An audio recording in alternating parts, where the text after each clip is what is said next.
Welcome back to Four Eyes, the podcast series that gives you a clear view into the optometry world across Canada and the US. We are your hosts. I'm Dr. Amrit Bilku. I'm Dr. Deepan Kaur. Hi, I'm Dr. Ravinder Randhawa. And I'm Dr. Alex Kuhn. Today we're having a conversation with Dr. Delaram Shirazian, an assistant clinical professor at the SUNY School of Optometry. She is the creator of the Instagram account HumanEYEzing Healthcare, where she emphasizes the importance of community care and the doctor-patient relationship. And she also shares snippets from medical humanity research papers that express how the doctor-patient relationship is affected by our communication skills.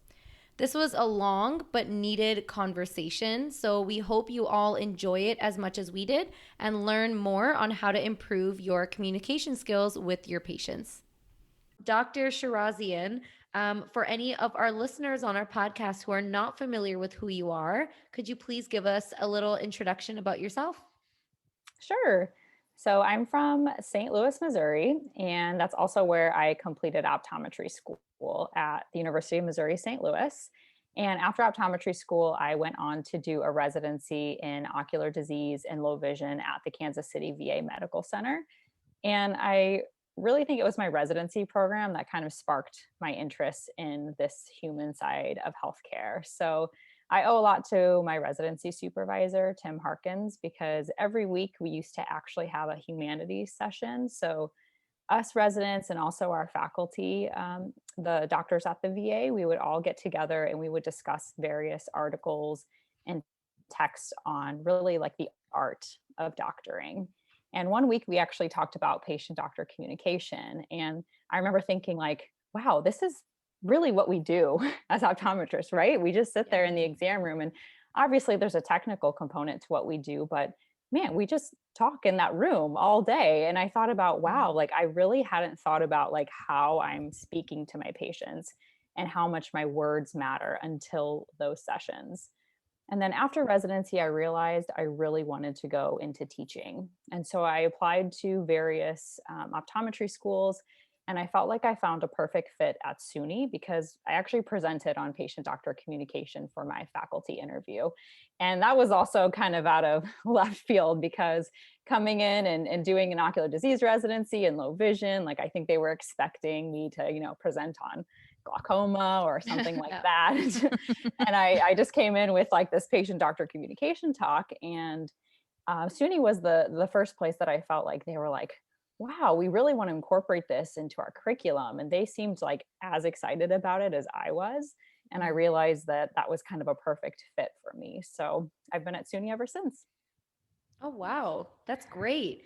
So it's really interesting that your residency included what you just said, like a humanity course. Because I was in a residency program. Nothing like that was ever brought up. So I wonder how many people across North America are really adding that, kind of communication sort of course or empathetic, skills and things like that into the residency program, other than just being fast, quick, efficient, smart, technical, things like that. Yeah, I think it's so important. And it's actually why I chose my particular residency program because I mean, I think there's so many great residency programs out there and I applied to a lot of great ones. But one thing that really stood out about the Kansas City VA was this emphasis on like learning more about the human side. And I realized like, wow, that's like something that I don't feel like I got to explore enough of in optometry school. I don't know if you guys felt the same way. I think that's why we're so obsessed with you and your Instagram account, because I think we all kind of talked about this before and then when we discovered you, I was like, oh my God, these are all the kind of issues we've been talking about. Yeah. And so we'll like jump right into it. You did mention you teach a course on the art of communication at SUNY.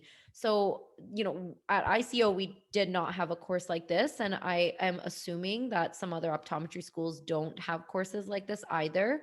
So could you go into more detail on what subject material the course entails and what the overall goals are when you're taking this course?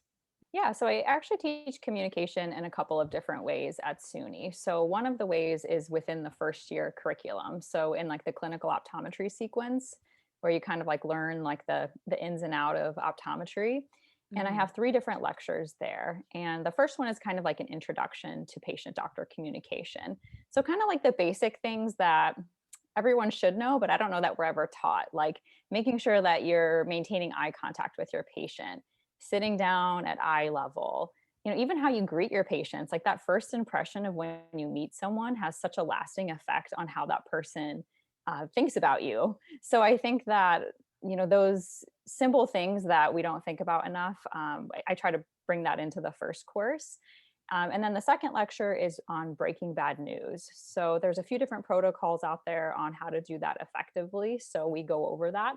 And it is kind of early, it is their first year, but I always kind of preface it by, this is something that you should kind of keep in your back pocket and use throughout your optometry career. And the third lecture is on a patient, actually. So I interview a patient in front of the class. And that's one of my favorite lectures because it's one thing to have me standing there as your professor, as your instructor saying, this is really important. Because I think when we all get into optometry school, we're really like more enamored with like, oh, I really want to learn like the anatomy and like the disease and like the cool stuff and like the 1 and 2 and using the 4-opter. And we're not like that excited about like how to talk to a patient. Yeah. So I think bringing that patient in and interviewing them and getting their perspective on how important building rapport is with their doctors, how important it is that their doctors communicate effectively with them. Most of the students leave that lecture versus all the other ones, I think gaining so much from it because they take away like, oh, wow, like this is something I really need. The other thing that I teach is an elective course on the art and science of effective communication. So that course is much smaller, usually about 10 or 15 students in there. And we dive much deeper into these topics. So the first half of that elective course is actually on public speaking. So a couple of my colleagues help with that part. And then the second half is on patient-doctor communication. So this involves a lot more like reading on the topic. So I bring in articles and evidence. So a lot of the articles that I share on my page. And the other thing that we do in there is we dive deeper into like patient education and breaking bad news. And my favorite thing we do there is some role playing. So I give the students a scenario like your patient comes in and you're diagnosing them with keratoconus for the first time. And in front of the class, they will role play. One person will be the patient, one person will be the doctor, and they have to effectively break bad news. And what's really cool about it is afterwards, we give them some constructive feedback from their peers as well as their instructors. And the overall goal of that course is really to inspire the students to continue to work on communication. And I tell them that. I preface it. I'm like, I can't teach you everything that you need to know about this in 3 lectures. You're going to have to work on this throughout optometry school, throughout your entire optometry career. I love that you bring in a real patient in that lecture and the patient gives feedback, because that's one thing that we don't get in the real world. We don't get feedback from our patients on how we communicated, right? They are going to give the feedback to other people, whether it's good or bad, and they're going to give the feedback on Google. Like that's it. So it's actually really, eye-opening for a patient to come and sit in the classroom and, before these students get out in the real world, they already get a taste of what patients think of their doctors. So that I wish we had that, because we're learning now in the real world as new grads. We still think, how did our patient take that information? I still don't know if they really understood it. I don't know if I came off rude, straightforward. Was I too nice? And you always think about that. And then you try to practice for the next patient, but you still don't know if you've improved or not, right? So that's an excellent idea. I was just going to say, speaking of the patient that comes into the course, is it like a random conversation, or is it planned, or do you just kind of wing it? Yeah, that's a really good question. So actually, I have some questions prepared on like, like, what do you think of doctors? Explain a time where like a doctor explained something to you and you didn't understand it. So I prime them with some questions, but we don't talk about it. So I just send it to them. And like the first time I did it, it was kind of like one of those things where you just like cross your fingers and hope it's going to go well. Cause I was like, what is she going to say? Like, what if she says like, communication sucks and it doesn't matter. Course is over. Because like you're already doing that, right? And you're not really prepared what you're going to say. And then you're doing it in front of a whole class and you're just like, oh my God. Yes. Thankfully, it was one of my colleagues' patients. And my colleague was like, I think she's going to be the perfect person for this. Like, I think her personality and like is really going to mesh well with this. And it ended up being perfect. And like she said things that I even told the class. I was like, I swear I didn't tell her to say this, because it was like verbatim things from the lecture that we had taught them. So you recently shared a social media post on a study about orthopedic surgeons where the patients and the surgeons were asked to rate the orthopedic surgeons' communication skills. So when asked if they communicated effectively with their patients, 75% of surgeons agreed. When patients were asked if their provider communicated effectively with them, only 21% of patients agreed. So we often think we are much better at communicating with our patients than we actually are. So what are some ways to tell that we are actually communicating effectively with our patients?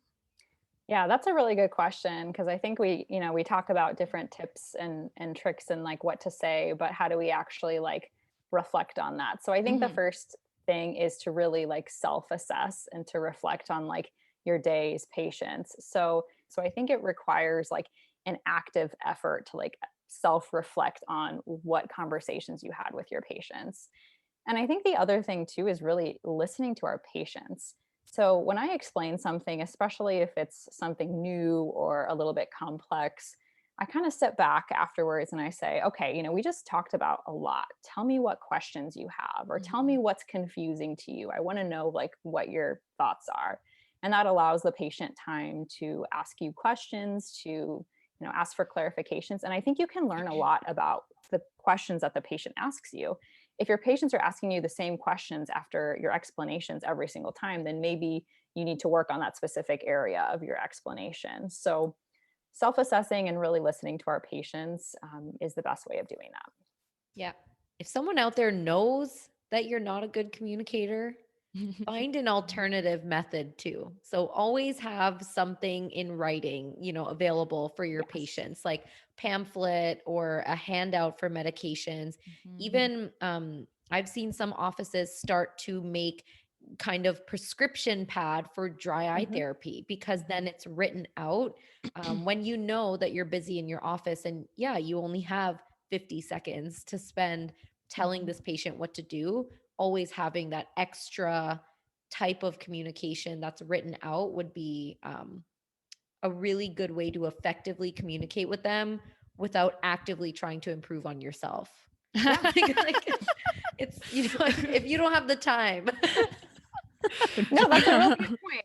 Also, if you are, describing something or prescribing something that's a little bit more complex and multi-steps, it is actually really good advice to write it down, because the chances are they're not going to remember all of it. You kind of touched base on this a little bit, but how can we improve our communication skills, especially when we work independently where we lack the regular feedback? Again, it goes a little bit with the other answer of like self-reflection and listening, but I think the other thing too is like actually taking time to consider like how you're going to explain certain conditions to patients. So I actually like started a Google Doc in residency, because that was the first time where I felt like I was on my own in explaining certain conditions to patients, and I realized how difficult it was. So I just had like the conditions, the name of the condition, and then some bullet points about what I thought was important in explaining that condition. What I don't think we should do is wing those conversations. So like the first time that somebody with bilateral disc edema is in your chair and you're trying to explain what that might mean, shouldn't be the first time that it's in your chair. You should have already thought about how you're going to explain that to a patient. You should have already kind of practiced that or had some talking points prepared. So I think we can do a lot behind the scenes and kind of making sure that we're prepared for those conversations. And you can also talk with your optometry colleagues. You guys have each other. So I think, calling up a friend and saying, I had this patient today and this is what they had, and I really struggled explaining it and it was really challenging. How do you explain this to patients? And then if they have a better explanation, you guys can kind of talk through that. or if they don't have a way of explaining that, you guys can create one together. We kind of did this in residency. I had 2 other co-residents, and we carpooled every day to work, and we would talk at the end of every day about a certain condition that one of us had that we like fumbled through. And it was really nice to be able to talk through that with other people and kind of, get other ideas of how I could have done that better. Calling up a friend that is not in healthcare, so not optometry related, that doesn't know what papilledema is, and calling them up and saying like, hey, I really want to get better about explaining this to a patient. I'm going to go through this condition, and I want you to let me know what you think I could improve upon, or how I did. Because you would be surprised at when I walk down the hallways, what I hear students saying to patients, things like TBUT, tear breakup time. Your tear breakup time is great today. Like our patients don't know what that means.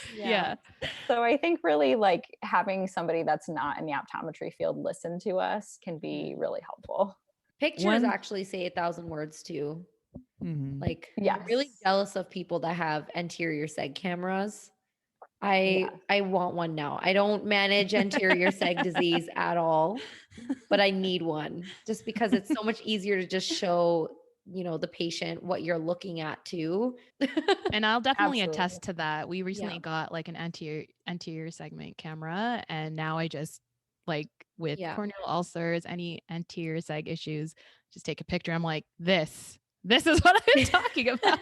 And then they'll be like, oh my God. Oh, okay. So no, it's definitely helpful.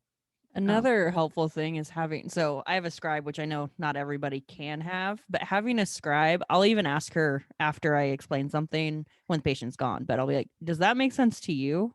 Or, and granted, she's heard me say it different ways, but she doesn't have like the biggest background in optometry either, kind of thing. So she also will Google different conditions and so I can be like, this is what it looks like. This isn't your eyeball, but this is what it looks like. So that's interesting. So with a scribe though, I always wonder, so when you're like saying things out loud and some things that like seemingly like aren't really vital for a patient to know, like racial melanosis, on the cont or something. So do you find that patients will be concerned about certain things that you're saying or not really? It depends on the patient. So sometimes they are really concerned, and I'll be like, I'll explain everything at the end. I'm just saying things out loud to Jessica, and a lot of this is within normal limits. So I make it a point to tell my students to not, so we talk about all the stuff like in the faculty room before I go into the patient room, because I don't want to be looking at BIO and they're like, oh yeah, there was one drusen in the temporal periphery, and then the patient's just worried about that for the whole time. So And even I remember one of my attendings during my externships, I think it was a corneal ulcer in a patient, and so my attending doctor brought us all in just to take a peek, and one of the students started making like a okay, and then the attending doctor like pulled him out, and he's like, listen, don't respond, like don't make any noise, don't make a just nod if you see it, or nod if you don't, like just you don't have to react, because then the patient's going to be like, what are you looking at, what is so shocking on my eye, and that starts to panic them a little. When we're in those situations, like we kind of forget like, oh, there's a person that's connected to these eyes. Exactly. So when we start talking about this jargon, I try to have my students be really mindful of that. Sometimes we say things and patients are going to worry about them. They're going to go home and Google them. Or sometimes you get just down this rabbit hole of explaining something that like really doesn't need to be explained. Like the patient doesn't need to know that it's there because it's really so benign and so irrelevant. So I think trying to avoid that at all costs is best. So we just talked about how we can improve our communication skills with our patients as healthcare providers. Do you have any particular tips to improve communication when a language barrier exists between the patient and a healthcare practitioner? And let's say, maybe a translator is not readily available, or a family member did not show up with the patient. What would you do in that situation? Yeah, I think these situations are sometimes a little bit like stress inducing for us as docs, because I think we really want to help our patients. And once we realize that there may be a barrier there to doing that effectively, it kind of like stresses us out and we don't know how to react. So I think first and foremost, even though there's different verbal and nonverbal cues that are appropriate in various cultures and languages, I think kindness is universal. So I think if we go into an exam kind and truly wanting to help a patient, I think that that is something that everybody is going to be able to see. Mm-hmm. Second, I really think we have to use the language translation services. At SUNY, we're lucky that we have a phone service that we use. So we can get it from the front desk, or it's in a lot of different exam rooms, and it has two different speakers. So I have one, the patient has one, and then there's a translator in between, because I don't really know any other way around that. So we're not even supposed to use like Google Translate or anything that's not, HIPAA approved or approved for the communication services. So I think we do have to use those services in order to make sure that we're communicating effectively with our patients. Mm-hmm. When we are using an interpreter, there are some different things that we can do to make sure that that is being done effectively. So first, we have to make sure that we're speaking directly to the patient. So one thing we don't want to do is say like, oh, will you tell the patient that their vision is 20/20 today? We want to, talk like we're talking directly to our patient, and the translator will translate that. Second, we also want to make sure we're speaking in short and concise sentences.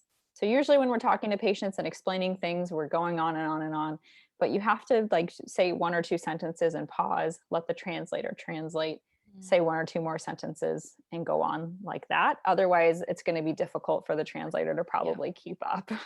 So I think those are my best tips on that, but it is a really challenging and sometimes stress-inducing time, because we want to take care of our patients, and that can be challenging in those situations. Mm-hmm.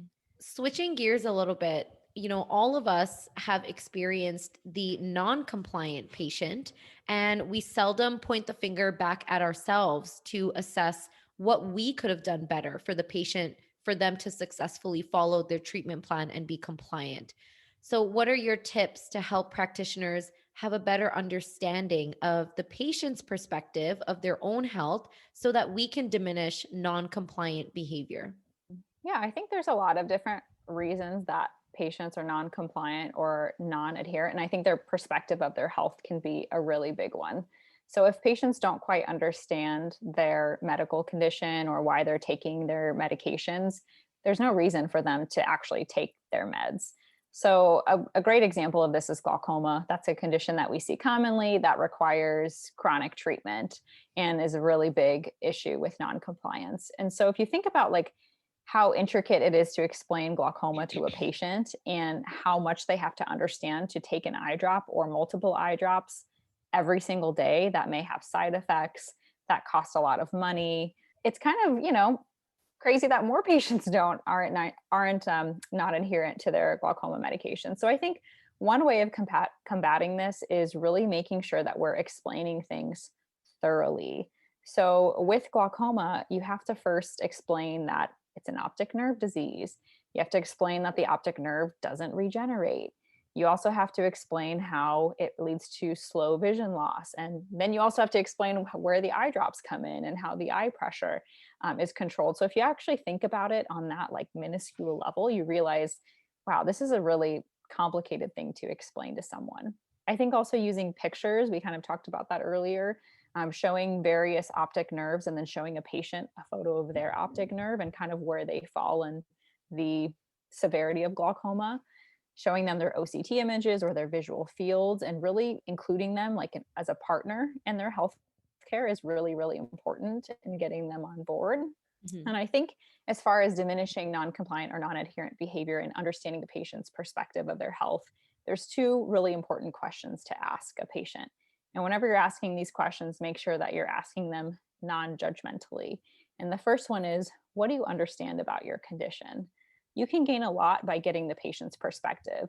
You may find that you thought that they knew that glaucoma was potentially blinding and they have no idea, or they thought that their medications were supposed to make their vision better, and that's obviously not the case. So I think that's a really important question. And number two, asking a patient, what has been difficult for you what has been difficult about taking your medications? So figuring out like what's kind of like the barrier between the non-adherence. So is it that it's a cost issue and you can kind of work on that with the patient? Is it just that it doesn't work with their schedules? Maybe you prescribe latanoprost and they fall asleep every night at 7 p.m. on the couch and don't make it to their evening medication. So I think we can learn a lot about patients and their perspectives by asking those two questions. I saw a really good example this past week of how different communication will really emphasize a condition to a patient. I had a patient come in for an updated refraction because he was seen somewhere 6 months ago, this young 20-year-old male, and he got new glasses and now he feels like his vision is changing again. And he said, the last doctor said something was wrong with my cornea. He said I should go see a specialist and I never went.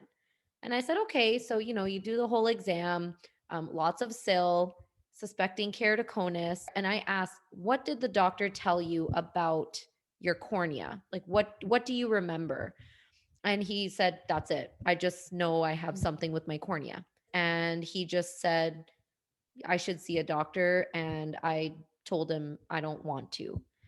And then I sat with him and said, this is what I'm finding. This is the disease. It's called keratoconus. That's what I'm suspecting. And that's probably what the other doctor was suspecting as well. So having that conversation with him, I think you could tell he finally understood the condition. And he was even disappointed in himself that he declined a specialist referral in the beginning.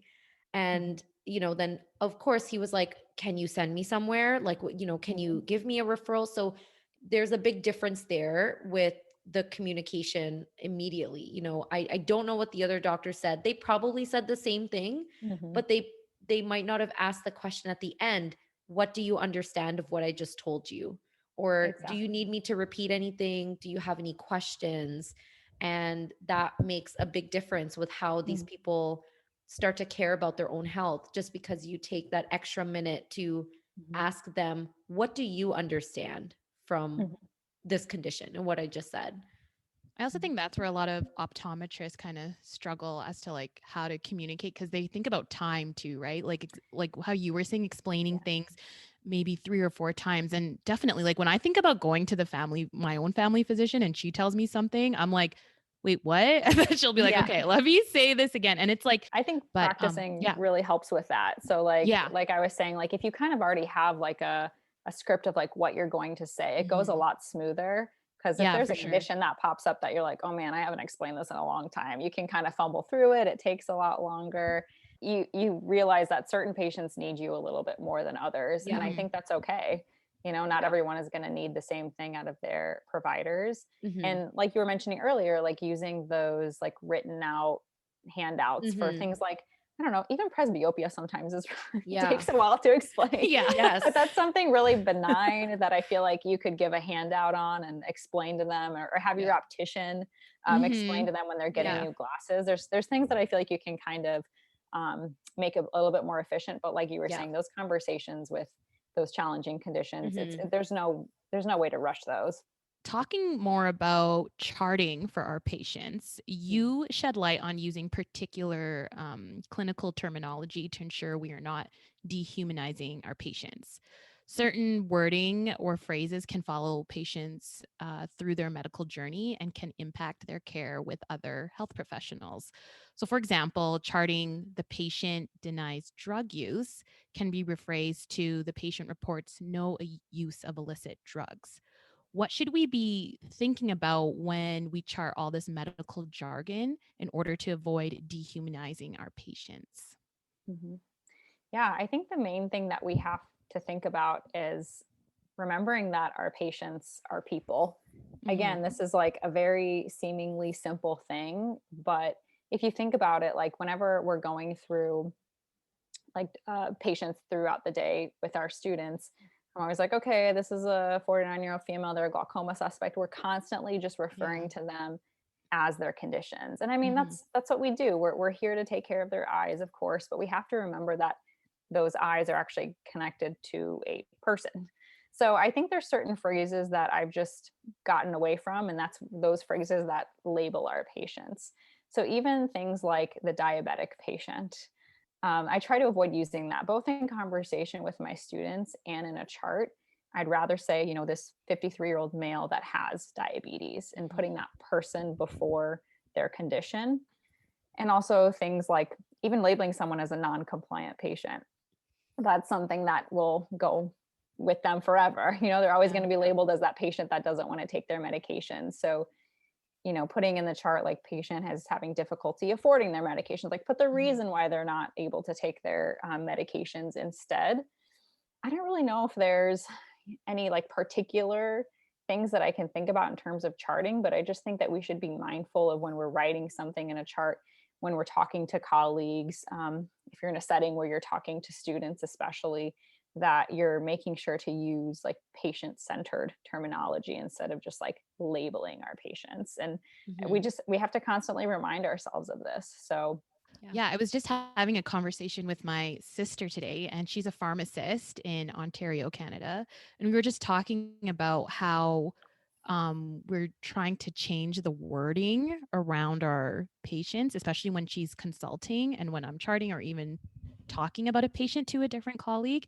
And she was saying exactly the same thing as you, like how we need to put the person before the condition. So yeah, I was just like, oh, I'm going to be doing a podcast with Dr. Shirazian about this. I'm so excited. You should listen to it. She's like, oh, okay. So yeah, it's just funny, but I'm really glad you made that, those posts on your social media too, because now I'm starting to really change the way I chart. And like, I think about like, oh, how will the next optometrist see this patient? Like, are they going to see them the way that I want them to see them, So, exactly. Yeah. I had a really good tip from one of my previous attendings as well. When patients ask for a copy of their own medical records, they get to read your charts, right? So even if they don't understand the medical short-term words, they understand the sentence that you're writing. So when you write up your case history, I think case history is the most sensitive one, right? So if you say patient complaining of headaches, well, the patient could read that and be like, well, I wasn't complaining. Like, I'm not whining about it. I'm experiencing headaches and I'm worried about it. I feel like this happens when patients are non-compliant with something, with treatment. That might give you this instinct that you're annoyed with the patient, you're angry with the patient because they're not listening to you. So you take that out in their chart, and then you write, told patient multiple times, explain to them the importance of this. Patient's still non-compliant after 3 follow-up visits. It's kind of like you're lecturing or you're letting it out, but that patient has access to that record anytime they want when they ask for it. So you don't want to insult your patient as well when they're reading it themselves. There's things in there that just really shouldn't be in there, because I don't ever want to like go into an exam with some bias already against my patient, or like some bias, that implicit bias that I just from reading their past chart. I just want it to be purely like, what do I need to know to take care of this patient? And so I think that's really good advice too. And what would the patient think about reading this? And you mentioned one of my pet peeves. I don't like when the charts say complains, because I agree. It's like the patient is not coming in like whining, well, unless they have an urgent, like painful red eye. They're usually not coming in complaining per se. And it kind of does have like a negative connotation. So I think it just like you said, just being really mindful about what we write. So besides humanizing healthcare, what are your favorite resources, articles, or books that you would recommend to educate healthcare professionals on better understanding and providing meaningful patient-doctor relationships? Well, first and foremost, books. Yeah. I love books on medical humanities. So in residency, I was lucky to be gifted a book from one of the previous residency years. And it's called The Lost Art of Healing by Bernard Lone. And I think this is like the holy grail of medical humanities books. I read it 3 or 4 times already. And every time I read it, I feel like I take something new away from it. Just the way that he talks about patient care, and like our role as doctors is not to cure, but to heal. And really, like, what does that mean was just like really eye-opening for me. So I'd say that book is the first one that I recommend to anyone that's starting to read about medical humanities or interested in this topic. Other authors I really enjoy, Danielle Ofri. She has a book titled What Patients Say, What Doctors Hear, which is a really great book on communication. And she goes through a lot of evidence-based, studies and tidbits on communicating well with our patients. Anything that you read by her is excellent. There's also another book called Attending by Ronald Epstein. That's on mindfulness for clinicians, which was also really insightful. And other resources that I have are just articles in various medical journals. So even journals like the New England Journal of Medicine, the Journal of the American Medical Associations, like the big name ones, they all have like this little section on medical humanities, or sometimes it's called perspective, I think. And so I actually go through those regularly just to like get articles and inspiration. And my favorite ones I obviously post on my page. So I think if you actually look hard enough, even in the major medical journals, you'll find a lot of these resources. You also started a medical humanities book club. How's that currently going in the middle of the pandemic? Yeah, so obviously it switched over to Zoom like everything did. But starting the medical humanities book club was really kind of like selfishly. I got tired of reading all these books by myself and I wanted to talk about them with people. So I asked, like I sent a mass email out to the faculty at SUNY as well as the residents and just said like, hey, is anyone interested in reading medical humanities? And I was like, hopefully like a couple people respond. And actually, I think 30 or 40 people responded. Wow. And I was blown away. Yeah. So at first I was like, we're going to do it monthly. And then I was like, asking faculty to read a book every single month is a lot. Yeah. So quarterly has worked out well for us. And we kind of get together for an hour to discuss the book. It's like a very open format, which I really enjoy. Like I have some questions just to kind of lead the group, but I let the conversation just flow to whatever. But since the pandemic, it's been on Zoom, which I mean, it's harder to kind of connect with people through Zoom, I feel like, but at least we're still able to hold the book club, which I'm thankful for. So our next one's coming up in a couple of months and again on Zoom, hopefully one day back in person. Are you ever planning to expand the access to this book club outside of SUNY, making this more like across the country, worldwide? Are these going to be at like conferences? Because that would be really cool. That's a really interesting idea. So one thing that we did with like the community book club is we went into Zoom breakout rooms because it's just hard when you have a lot of people, especially like over 100 people, like how do you actually discuss a book and how do people feel comfortable speaking up? Yeah. So that worked out really well. I don't know. I mean, it would be awesome to expand it. Obviously, more people to talk about these books with, I would love. Yeah. But what I do try to do is I try to post on my page the books that we read. So if people are interested in doing that, they can. I've been meaning to do this and I promise I will do it now that I'm saying it. It's in, you guys, it's evidence. I'm saying this. I'm going to put a guide up on how to host a medical humanities book club. So if people want to kind of start one at their own institution, I'd be happy to like guide people in that. But you bring up a great point. Like, what if at the next academy meeting, we choose a medical humanities book club and we all get together and talk about it? Yeah, it's just, our podcast has really, I think, opened up so many topics that are really important for not just optometry, but other healthcare professions. But, these topics are something that are not discussed every day in school. And then when you're in the real world after graduation, you're pretty much isolated, right? I mean, everyone goes their own ways. There's just so many amazing topics that nobody talks about. And this is definitely one. And it would be so important to have things like this discussed in conferences and not, review of amblyopia 101. Like, yes, it's necessary, but I think there's a lot of topics that were never discussed. There's never been a 101 on communication.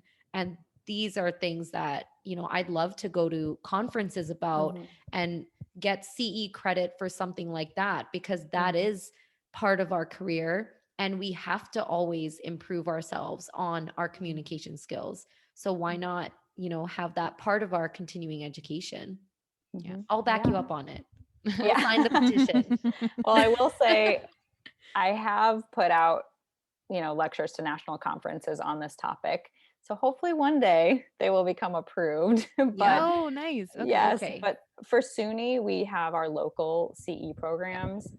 We had one recently where I did a whole lecture on the non-adherent patient and talked about all of that. So I think on a local level, SUNY really supports it. And I feel like I've been able to get a lot of things out. But like you said, that may not be available to everyone. I don't know that people that are not in the Northeast really, attend those conferences virtually. So I'm with you. We need more of these things on a national level. I think as a profession, the medical schools and the medicine field in general talks about this a lot, because a lot of like the people I talk to about it on social media, a lot of my sources are all from medicine. So it's like, this is being talked about in healthcare, but why isn't optometry talking about this? So I think that's one of my goals of starting the Instagram page too, is putting a voice out there for optometry to be like, we care about this too, and we should care about this, and our schools should be teaching it, and we should be talking more about this, because it's literally what we do every day. It doesn't matter that you got a 4.0 in optometry school and you passed all parts of boards. If you can't go in that exam room and explain to a patient why they should take a certain treatment or why they need to come back for a follow-up, you're not an effective doctor. And I think that's what is difficult to realize maybe when you're in optometry school, because you're like, I have this knowledge, I have good grades, I passed boards, but doctoring is just so much more than the technical stuff. That's all, for like sure. that's like the iceberg, like all of that, your good grades, it's all superficial. No patient is going to ask you if you got honors in school. They don't care. They just want to know, can you fix what I have? Like, can you treat what I have? Can you keep me in good hands? Am I safe with you? You won't kill me. Okay, good. Like I think we can definitely say your social media, HumanEYezing Healthcare, definitely got us to start internally reflecting on the articles that you're sharing, the quotes that you're sharing, and the captions. I mean, there's so much knowledge on your social media, on your Instagram posts.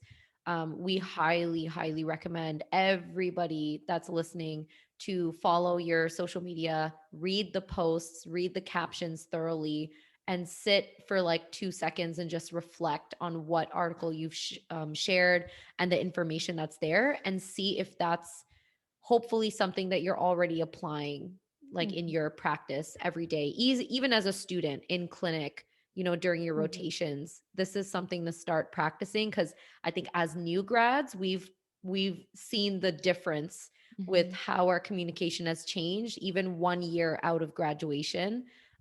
It's constantly changing, and we're learning from all the mistakes from patients past. So it's really important. It's a really important topic, and we're so thankful to have you here today and talk to us about it. Yeah, well, this is what I love talking about. So anytime you guys want to chat about this. Thank you to everyone for listening to 4Eyes. If you enjoyed this episode, please be sure to subscribe and leave us a rating to give us feedback on how we're doing. You can also check us out on Instagram at 4EyesOptom for more content. Look out for new episodes every Wednesday. So until then, stay tuned.